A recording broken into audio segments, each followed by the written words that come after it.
1 year went by before I realized it. I traveled the world. André Broniman llegaba a este continente como parte de un proyecto documental que está haciendo para el progresista colegio que lo vio graduarse tan solo hace unos meses y que hoy lo está llevando a darle la vuelta al mundo. When I look back at those memories, all I can see are faces. Faces that remind me of the beauty we sometimes choose to neglect. Faces that, despite of the conditions that made them who they are, shaped and redefined my way of living forever. I was supposed to do a long promotional video about international schools around the globe, but something happened. I experienced the world.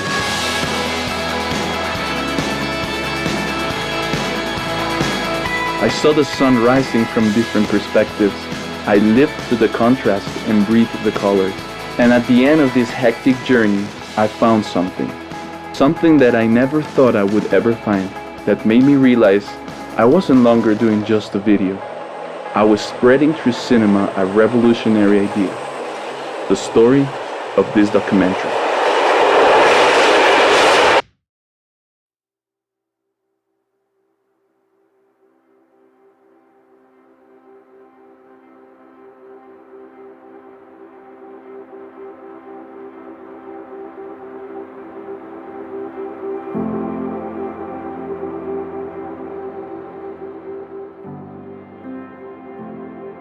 The story of the United World Colleges, or UWC, is, as so many other extraordinary human achievements, the result of an individual's single-minded passion, coupled with uncommonly brave decisions taken in an environment of adversity.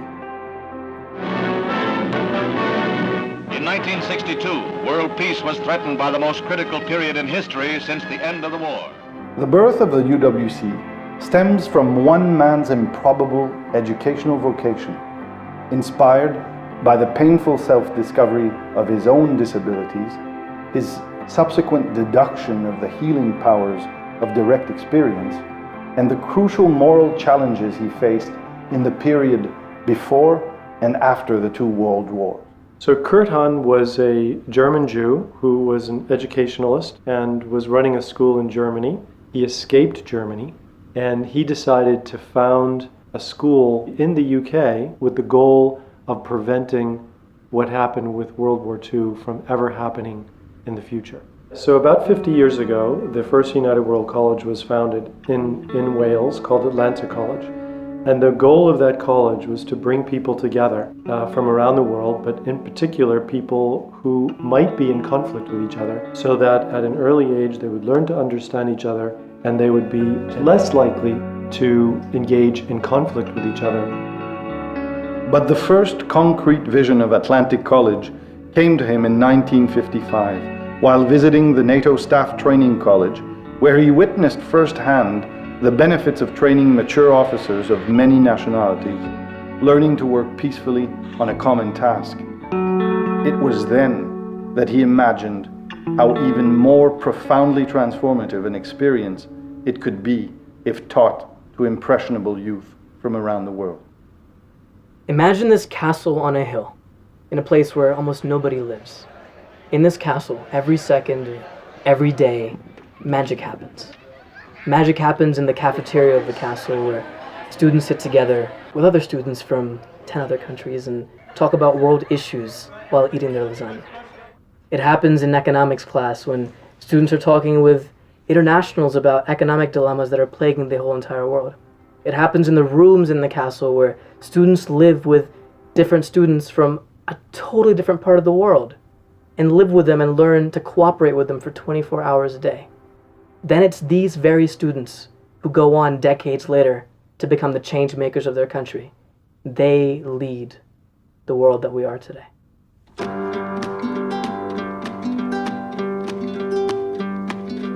Since the creation of Atlantic College in 1962, UWC is nowadays a network composed by 14 UWC schools and colleges, more than 145 national selection committees, and almost 50,000 alumni.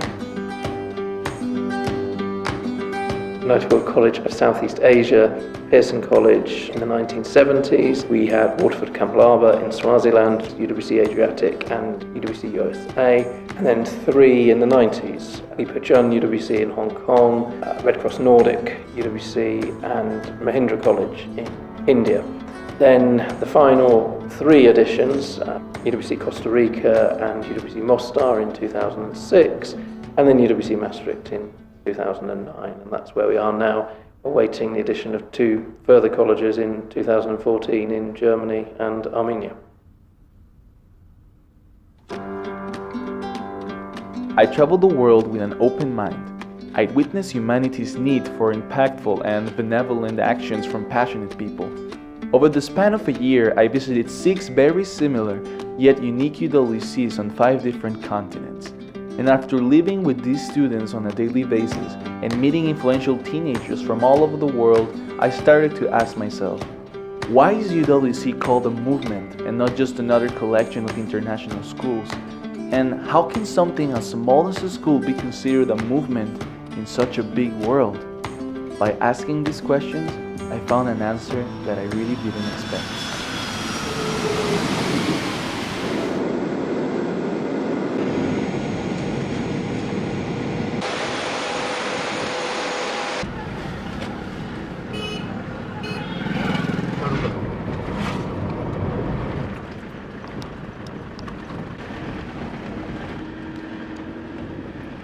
Located 1 hour away from the city of Pune in India, is one of the most unique boarding schools in Asia, the Mahindra United World College. I had many life-changing experiences at the first 2 United World Colleges I traveled to in Wales and Swaziland. As I spent more and more time visiting these UWCs, my understanding of these schools as a whole grew. It was at UWC Mahindra, halfway through my journey, that I began to change my perception of how the United World Colleges empowered its students to make change. Every person at UWC has an incredible, unique story to share. And although I wish I was capable to capture them all, these are the few I have the chance to share with you.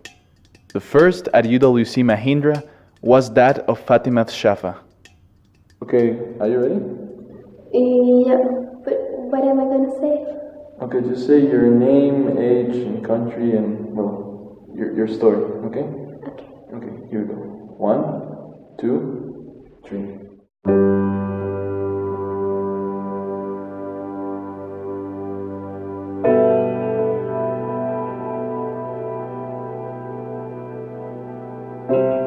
Okay, so my name is Fatima Shafa, and I come from a really small country which is Maldives, that's in Indian Ocean, and it has the population of around 300,000.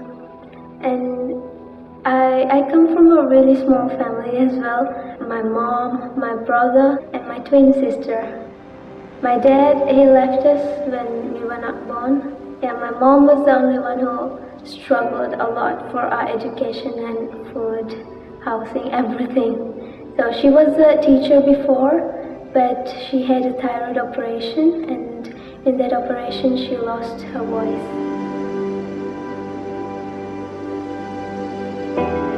She couldn't speak, and she was writing on papers and communicating for some time.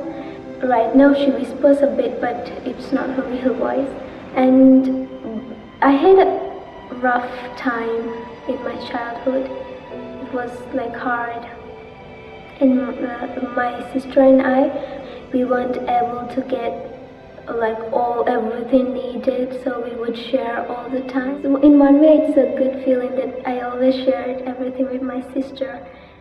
Again, we didn't have enough money to build a house to live, and we had to move from house to house, and we sometimes didn't have enough food to eat, and because my mom was the only one earning and she wouldn't get enough money, so it was kind of a really hard time when we didn't get enough food to eat, and she would grow some papaya in a farm, and that's what our meal was. And so yeah, that's kind of a hard time for a child.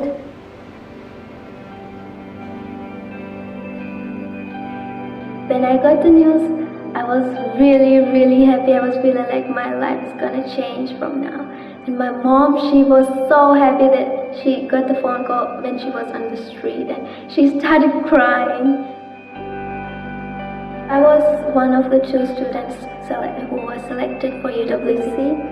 And from that time, my mom started saving a lot to buy me a new laptop. She got me a mini laptop, but for me it was the biggest gift ever. My mom wanted to stitch new clothes and everything for me so that I won't feel bad living with that's what she thought, that I would be living with people who would wear the fancy clothes and everything.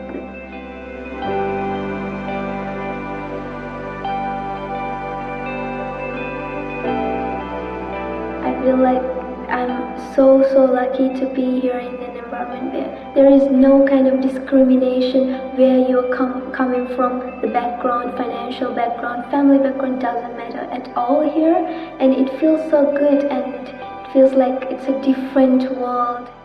Sometimes when I get to choose, there is in cafeteria there are big meals here, and I choose the food I want to eat, and I'm living such a luxurious life here, and my family is there.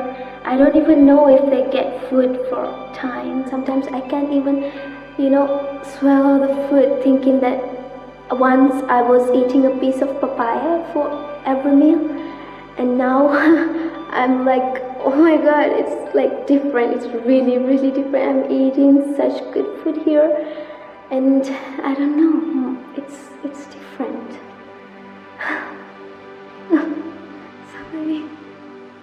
I'm hoping, inshallah, to go to US and study there and become a good person and come back to my country and be someone who everybody would remember.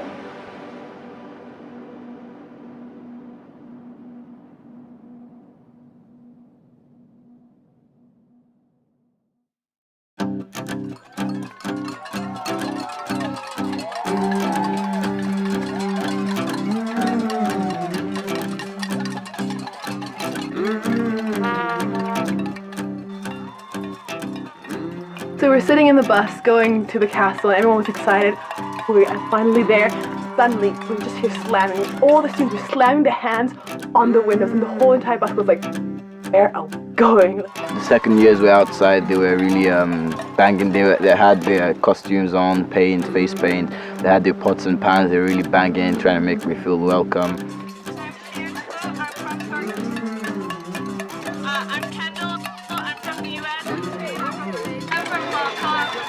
As soon as I got off the bus, my roommate from the Netherlands hugged me and said, "Welcome to UWC, it's gonna be one hell of a year." And those words rung in my head for the next 24 hours, and they still do, because we did have a hell of a time.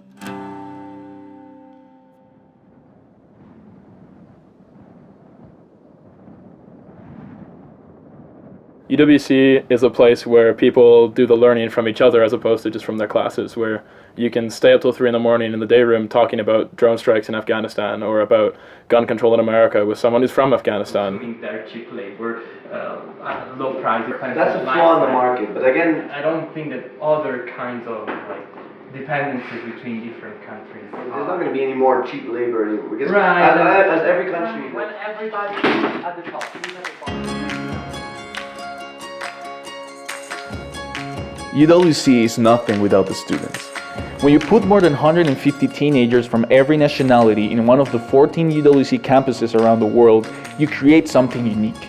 A subculture with its own traditions, rituals, and values, reflected through the different experiences such as shows, dances, activities, classes, sports, adventures, lectures, workshops, music, songs from all over the planet, community meetings and general assemblies, teams, student-led projects that exceed the standard expectations for a high school student. Freedom, guidance, and support. Discussions on and off the classroom that open new horizons. Random but magical moments, intensified feelings, and cultural misunderstandings that lead to challenging dilemmas and debates. And the list goes on and on. In my visit to the different UWCs, I was able to live and capture these platforms that UWC sets for its students on a daily basis to create a powerful community where they can develop a different mindset and perspective of life. Here is a small number of those UWC moments.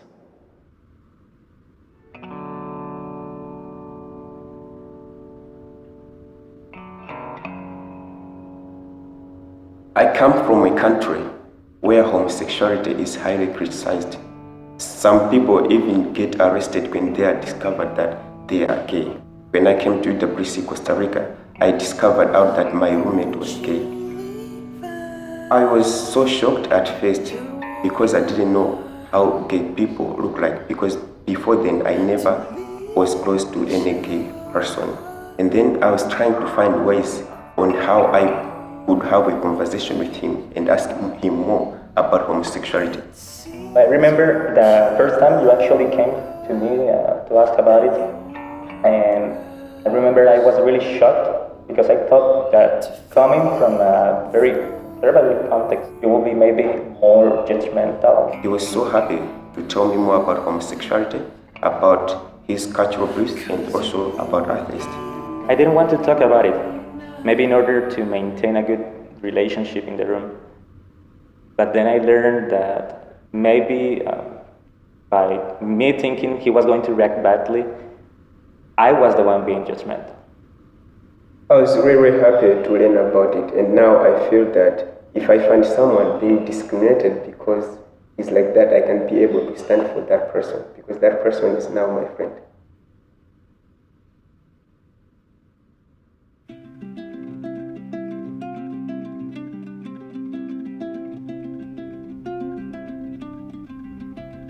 My football team, soccer league, FSU as we like to call it, my most special activity on campus because it's so international and it's so different from any team I've ever played for before. You're like brothers on the field. You fight together, you win together, you lose together.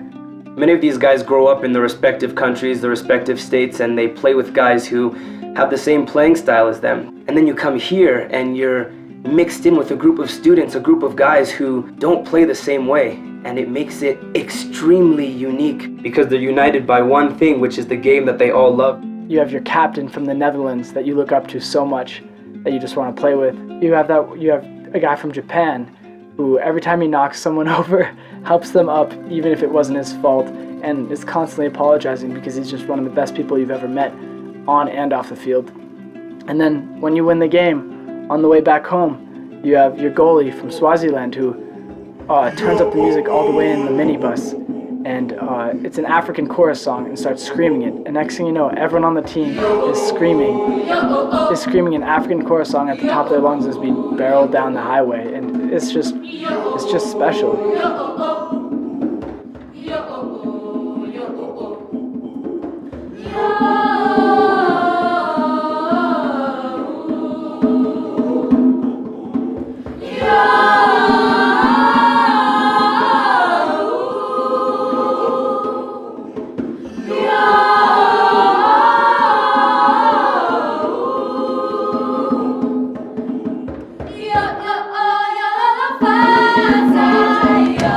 Everyone is just so amazing. I have a disability, and I remember back home, people didn't used to treat me as well as here. They will mock on me, or they will disappoint me in many ways. However, here at UWC, and they treat each other so well that it makes me want to treat them well. It's a love feeling that just goes from one person to the other and multiplies and just spreads away. And I think that's how the world should be like, right?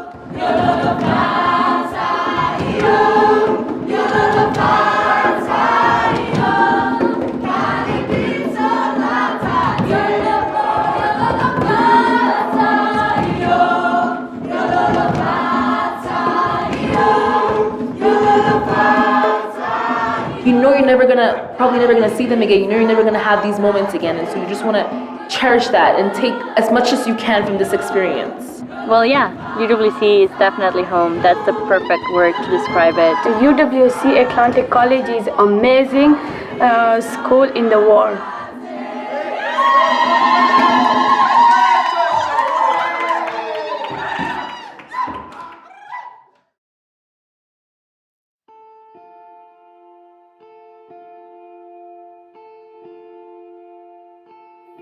When it's sunny, I love to go outside and I feel the sun on my face and I imagine the sky is so bright and there's no cloudy. And also I love to go to the beach and I love the smell of the ocean.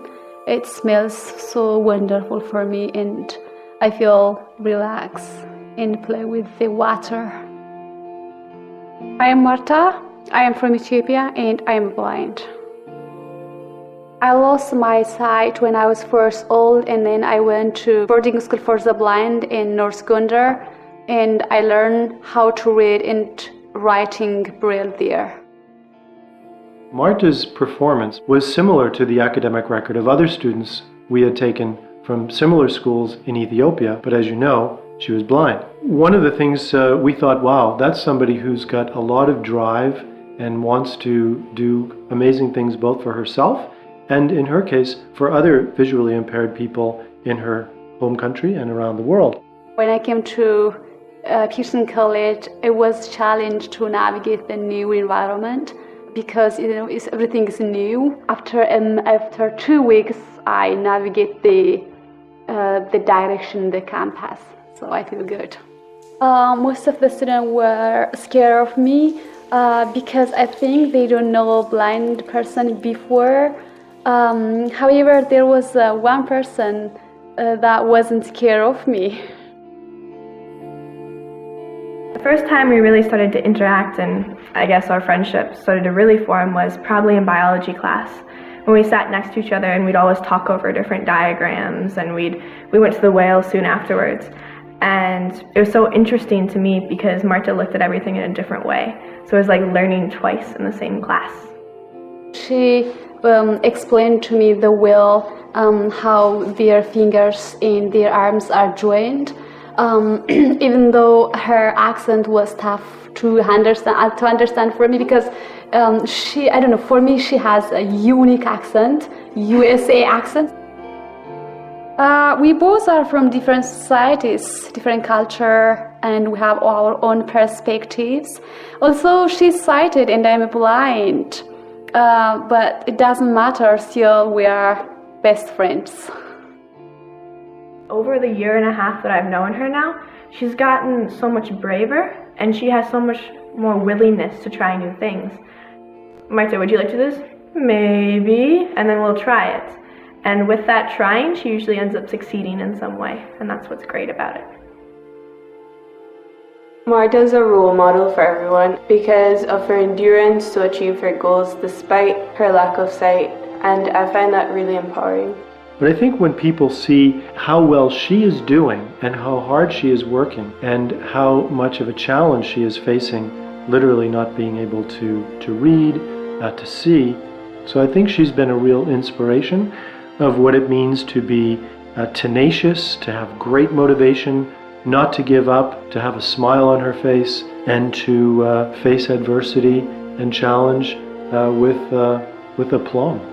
When I think of Marta and her spirit, just this inner beauty that is just wanting to come out through her words and her actions, she has this inner vision that made through her imagination, she can see what she wants the world to be like. She can imagine reforming the education system. I need to make a change to my society and then I need to work with them. She can imagine doing all these different things. And no matter if she's blind or if she's Ethiopian or whatever's holding her back, she can imagine how to get over those obstacles. And that's what makes that spirit so fantastic, that it has that ability and that strength and that determination to do all of that, and it's just driven purely by imagination and her other 4 senses that she still has.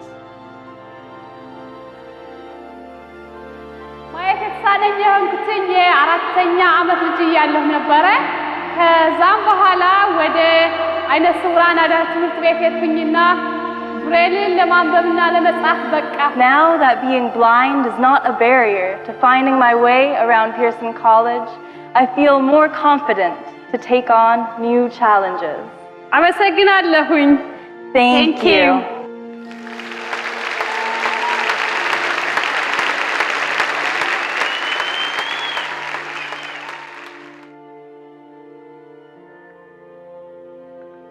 And now everything's changed. So I'm wonderful and grateful.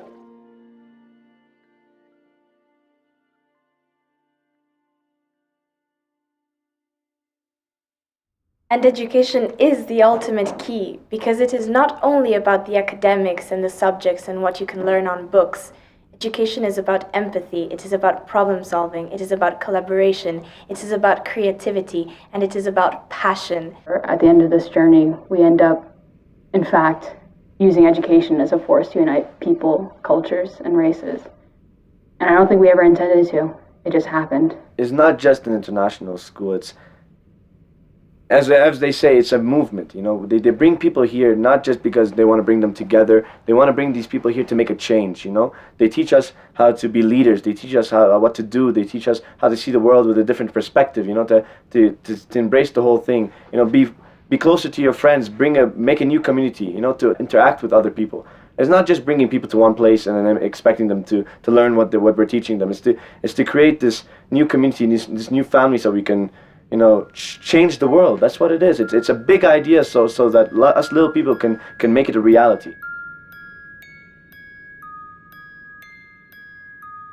Every UWC school is different, starting off with the location, the teachers, the activities, etc. But no matter in which of the 14 campuses around the world you are, you get a particular and similar feeling. Some kind of UWC-ness that connects everything together and makes it all work. So when students graduate from UWC, they don't just get a degree. They become part of a worldwide web of people, friends, and contacts. A network that maintains itself together because of one common goal and belief, which is clearly stated in the mission statement of the United World Colleges. And thus, it stops being a school, and it becomes a movement that spreads like the fire. More about ideals rather than just an organization that look for education around the world. It's not just about the statistics to try to look good on the pamphlet, like, oh look, there's a black person in the picture. They're truly trying to make everyone have the opportunity to attend this school and make the most out of the world so that they can create, you know, a better world in the end. Because that's the objective. It's not just to make money or to look good on a pamphlet or give jobs to people. It's not only the 200 students here at UWC USA, but it's the students in Swaziland and Mahindra and Adriatic and Atlantic, and then there's the thousands of alumni from past years, and there's the thousands of students who are coming into the school. And it's just this huge connection and network of people that all have just share this common ground. There's a whole graduate network. There's a community of people who together have certain ideals about what education should look like and what role education can play in the world. There's a website called UWC Connect where students can interact with each other, start projects, can invite other UWC students to their house to share their experiences. Things like that are really important, I think, to like hold us together as a community and remind each other all the time that we are UWC students, that we have a mission to change this world in some way. This idea that everywhere we go there's a face, and there's a global network of faces everywhere we go, and there's this global care and connection that makes us trust each other naturally, which might seem odd, but that's the way it is. This summer I went interrailing and I met people from UWC on the streets wearing the UWC t-shirt, and immediately there's something about that connects you to them. You might have been in a different school, in a different country, in a different continent even, but the experiences that you went through, the people that you were with, there's something so similar in those experiences that brings you together. A kind of an invisible movement. It's hard to see the movement taking place in the short run. I think that this movement takes place in very subtle ways, and it's more evident in the long run. We're less interested in what our alumni go on to do than the way in which they do it. Our mission is about creating a more peaceful and sustainable world. We can only achieve that mission if we think in terms of impact. And impact to me primarily means the impact that our alumni can go on to have in the world through their own action and personal example. UWC is definitely a representation of the world, I guess at a smaller scale, to really discuss all these different difficult issues and topics. And if we can solve them here, and if we can create this atmosphere that's safe, then just expanding that, we should be able to do this globally.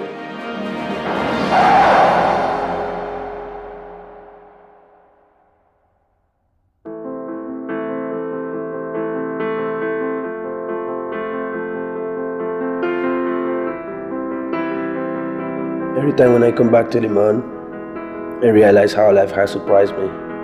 Life is based on decisions, good decisions and bad decisions.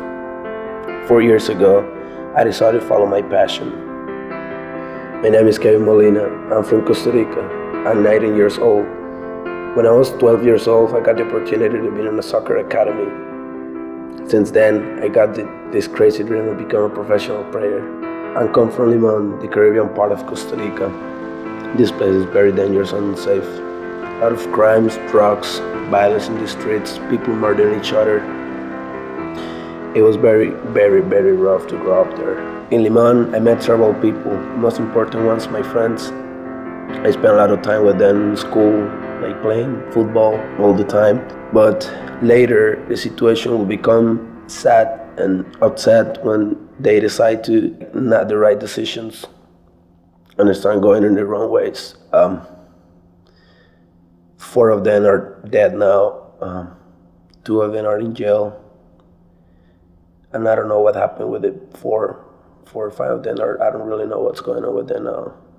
Just this situation is just driving me crazy because I don't know. It's crazy to think about it that I used to spend so much time with them and now I don't have them anymore. Or I don't know where they are.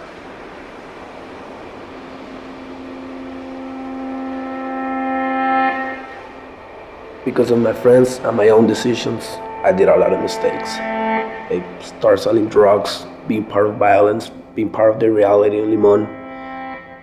I'm not proud of it. I'm not proud that I sold drugs. I'm not proud that I was involved in that environment, the environment of drugs, the environment of violence. I'm not proud of it. But I'm glad that I experienced that because I don't know, like it makes me grow up as a person. It makes me grow up as a human being. I don't know, but I just all those kind of things, like those actions, those bad actions, bad decisions, just makes me wake up. I saw my friends, I saw people in my environment, and then I was thinking, I don't want to be like them. I want to be different. I want to be somebody, and I don't want to be stuck in here, you know. And I don't know, like I started just believing in myself, like putting a lot of effort and study, like football, like practice every day, hours and hours. I was confused. I was putting a lot of effort. I was like, my friends were like, man, don't go to school. Let's go to, I don't know, let's hang out in another place. I was like, no, I'm going to school. I took the decision because something in myself, my passion, man, like a voice in my mind, like telling me, like, don't be like them. Get out of there. Like, follow your dream, man. And in 2011, one of the greatest news comes. I got selected in the United World College's Fuller Scholarship, and I was like, there it is. I got it. I definitely got it. Like, after all of effort, after all these crazy moments that I live, like, this is the first step to become different.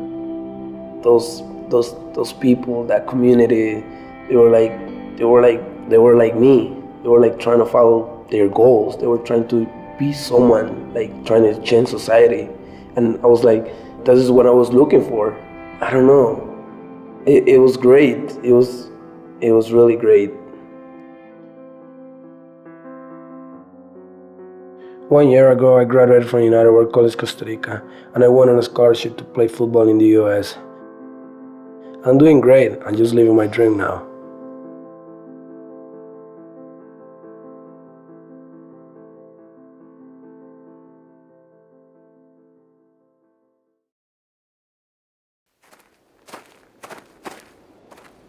Sometimes I like to take a walk on a dirt trail and come across a pile of rocks where you can just sit and look at the castle.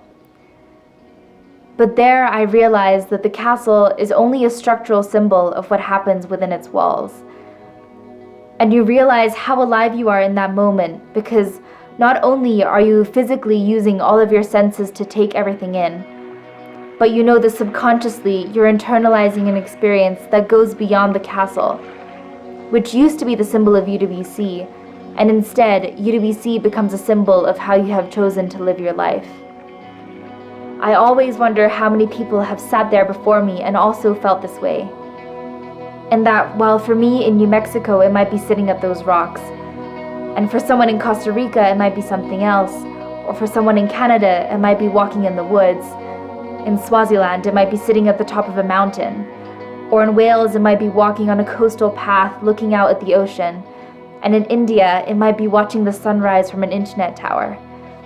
But ultimately, it's the feeling of being alive and knowing that there's a whole web of people just like you who have experienced UWC, and realizing that even though you may never meet them, you are bound together by this movement. And in that precise moment, you feel like something inside of you has changed forever. What was so surreal about those places? About the people that inspire me every day to try to be better? I watched all the interviews over again, thinking that maybe by looking through their answers, through their voices and opinions, I was going to be able to understand a little bit more about the fuel that drives this educational movement, its essence, the intangible part of UWC. And then it hit me. What Fatima, Marta, Joe and Kevin, and all the other UWC students like Chisomo, Cesar or Sebastian had in common was a consciousness that has shaped their lives. The existence of the UWC spirit. One year went by before I realized it. I traveled the world. The UWC spirit comes organically out of a process of putting teenagers from all over the world together. It's the idea that we start seeing a country not only as another statistic or a number, but as a face that we put to a personal story. It's the idea that we start caring about the world in a different way, and we create compassion and empathy that we will carry on in our future decisions. When I look back at those memories, all I can see are faces. Faces that remind me of the beauty we sometimes choose to neglect. Faces that, despite of the conditions that made them who they are, shaped and redefined my way of living forever. I was supposed to do a long promotional video about international schools around the globe, but something happened. I experienced the world.